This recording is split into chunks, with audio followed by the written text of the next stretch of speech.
হাজার বছরেরও বেশি সময় ধরে একটি মাত্র ভুলে যাওয়া বাক্য পৃথিবীর সবচেয়ে ধ্বংসাত্মক জাতিকে একটি দুর্ভেদ্য লোহার প্রাচীরের আড়ালে আটকে রেখেছে। কারণ তারা কখনো বলেনি ইনশাআল্লাহ, অর্থাৎ যদি আল্লাহ চান। তাই ইয়াজুজ ও মাজুজের বংশধরেরা এখনও সেই প্রাচীরের ওপারে বন্দী অবস্থায় অপেক্ষা করছে।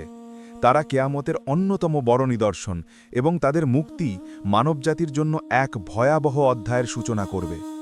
আজকের ভিডিওতে আমরা এই প্রাচীন ভবিষ্যৎবাণী নিয়ে সবিস্তারে আলোচনা করব।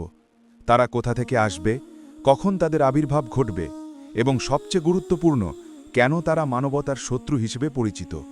ঐতিহাসিক বর্ণনা অনুযায়ী যখন ইয়াজুজ ও মাজুজ অবশেষে মুক্তি পাবে, তারা সারা পৃথিবীতে ছড়িয়ে পড়বে এবং মাত্র 2 দিনের মধ্যে পৃথিবীর সমস্ত মিঠা পানি পান করে শেষ করে ফেলবে। ভাবতেই শরীর শিউরে ওঠে, তাই না? কিন্তু এটি একটি অত্যন্ত গুরুত্বপূর্ণ প্রশ্নের জন্ম দেয়। ঠিক কোথায় সেই প্রাচীরটি অবস্থিত যা তাদের আটকে রেখেছে? আপনাকে অবাক করে দিয়ে বলি, কিছু আধুনিক বিজ্ঞানী দাবি করেছেন যে তারা এর চিহ্ন খুঁজে পেয়েছেন। এই প্রাচীরের রহস্য বোঝার জন্য আমাদের প্রথমে এর নির্মাতাকে বুঝতে হবে, বাদশাহ জুলকারনাইন। তিনি এমন একজন ন্যায়পরায়ণ এবং শক্তিশালী শাসক ছিলেন যাকে পৃথিবীর বিভিন্ন ধর্মের মানুষ শ্রদ্ধার সাথে স্মরণ করে।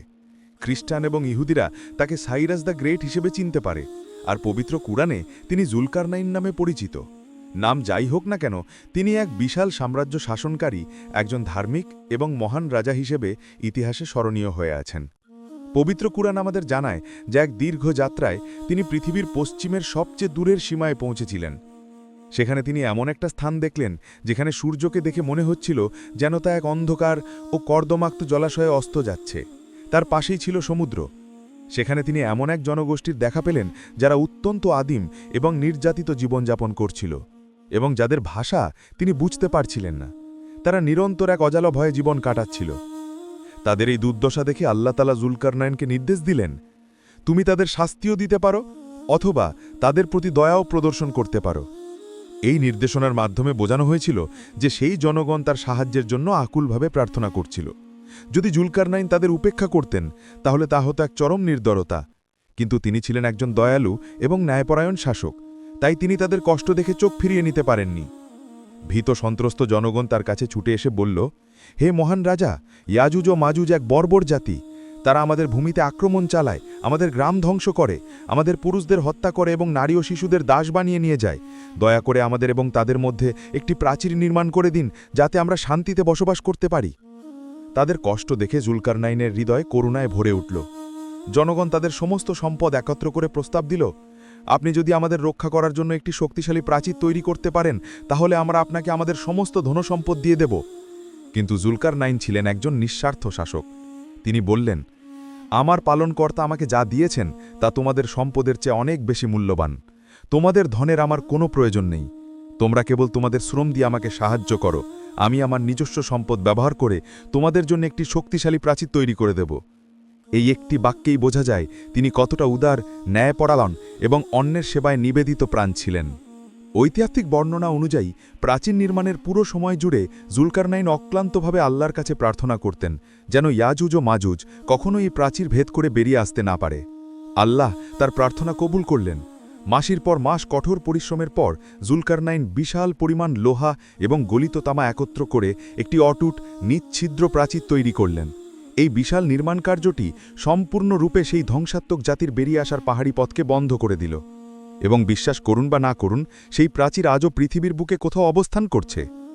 কথিত আছে ইয়াজুজ ও মাজুজের বংশধরেরা এখনও সেই প্রাচীরের আড়ালে পৃথিবীর গভীরে আটকে আছে। অন্ধকারের মধ্যে তারা তাদের শক্তি সঞ্চয় করে চলেছে। প্রতিদিন তারা তাদের ধারালো নখ দিয়ে সেই লোহার প্রাচীর আঁচড়ে আঁচড়ে পাতলা করে ফেলে, প্রায় ভেঙে ফেলার কাছাকাছি পৌঁছে যায়। দিনের শেষে ক্লান্ত হয়ে তারা একে অপরকে বলে, আগামীকাল আমরা বাকিটুকু শেষ করব। কিন্তু তারা ইনশাআল্লাহ বা যদি আল্লাহ চান বলতে ভুলে যায়। তাই পরের দিন সকালে তারা ফিরে এসে অবাক হয়ে দেখে যে আল্লাহর হুকুমে প্রাচীরটি আবার আগের মতোই সম্পূর্ণ এবং মজবুত হয়ে গেছে। এই চক্র শতাব্দী ধরে হাজার হাজার বছর ধরে চলে আসছে। কিন্তু কিয়ামতের ঠিক আগে এমন একদিন আসবে যখন তারা তাদের কাজ শেষ করে বলবে, আগামীকাল আমরা বাকিটুকু শেষ করব ইনশাআল্লাহ।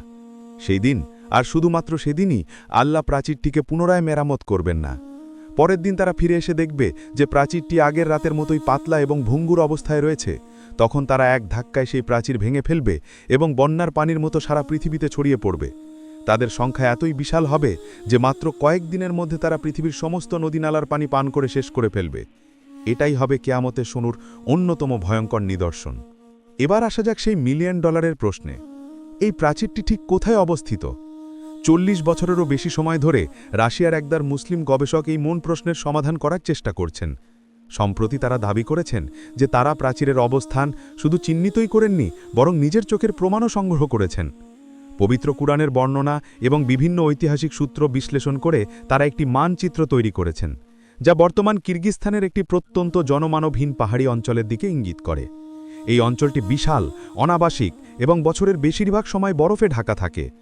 গবেষক দলটি প্রচণ্ড ঠান্ডা এবং ভয়ঙ্কর বরফঝড়ের মোকাবিলা করে অবশেষে সেই স্থানে পৌঁছতে সক্ষম হয়েছে। সেখানে গিয়ে তারা একটি প্রাচীন মানব নির্মিত পথ খুঁজে পেয়েছেন, যা কয়েক হাজার বছর পুরনো বলে ধারণা করা হচ্ছে। এছাড়াও তারা গলিত লোহা এবং তামার বিশাল ধ্বংসাবশেষ দেখতে পেয়েছেন, যা পবিত্র কুরআনের বর্ণনার সাথে হুবহু মিলে যায়। এই কাঠামোটি দুটি বিশাল পর্বতের মাঝখানে অবস্থিত এবং 1.25 ফুট বরফের নিচে চাপা পড়ে আছে। তারা দৃঢ়ভাবে বিশ্বাস করেন যে এটাই জুলকারনাইনের সেই কিংবদন্তি প্রাচীর। সবচেয়ে বড় রহস্য বিষয়টি হল, এই সমস্ত অঞ্চলটি সম্পূর্ণ নির্জন। এখানে কোনো মানুষের বসতি নেই, কোনো রাস্তা নেই, যানবাহন চালার পথ নেই, এমনকি কোনো বন্য প্রাণীও চোখে পড়ে না। চারিদিকে শুধু বরফ আর বরফ। গবেষক দলটিকে হেলিকপ্টারের মাধ্যমে সেখানে পৌঁছতে হয়েছিল। উন্নত মেটাল ডিটেক্টরের সাহায্যে তারা বরফের নিচ থেকে প্রাচীরের শক্তিশালী লোহার সংকেত পেয়েছেন, যা প্রমাণ করে যে এটি হাজার হাজার বছর আগে তৈরি কোনো ধাতব কাঠামো। তাদের তদন্ত এখনও চলছে এবং সম্ভবত বিতর্ক বা সমালোচনার ভয়ে সমস্ত তথ্য এখনও জনসম্মুখে প্রকাশ করা হয়নি। তবে একটা বিষয় নিশ্চিত, পবিত্র কুরআনের ভবিষ্যৎবাণী কখনো ভুল হয় না। একদিন যখন আল্লাহর ইচ্ছা হবে, ইয়াজুজ ও মাজুজ বেরিয়ে আসবে। তাদের সংক্ষিপ্ত কিন্তু ভয়ঙ্কর রাজত্ব হবে পৃথিবীর অন্তিম সময়ের আগমন। এই চমৎকার ইতিহাস এবং ভবিষ্যৎবাণীর যাত্রায় আমাদের সাথে থাকার জন্য আপনাকে অসংখ্য ধন্যবাদ। যদি ভিডিওটি আপনার ভালো লেগে থাকে এবং আপনি নতুন কিছু জানতে পারেন, তাহলে অবশ্যই একটি লাইক দিন এবং আমাদের চ্যানেলটি সাবস্ক্রাইব করতে ভুলবেন না। পরবর্তী ভিডিওতে আপনাদের সাথে আবার দেখা হবে।